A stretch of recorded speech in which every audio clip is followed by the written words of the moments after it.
SEO, are you struggling to get your videos to categorize?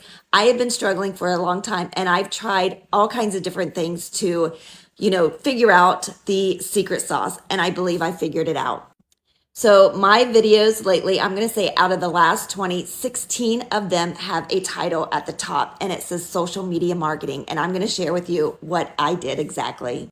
So I noticed when I was making my videos, they say you either need to talk or your hashtags or some type of caption needs to have the words that you are talking about in your video, and then it will categorize according to whatever you're talking about.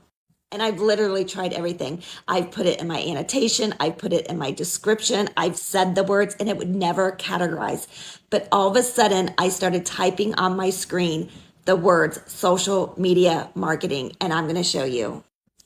So as you can see, this video right here at the top, it is categorized as social media marketing. And if you look really close right here, I annotate on my screen social media marketing, and then I scoot it all the way down there at the bottom. The last 16 videos out of 20 are now categorized as social media marketing. So guys, test it out, try it, save this video, come back to this video because I would love to know if it's working for you.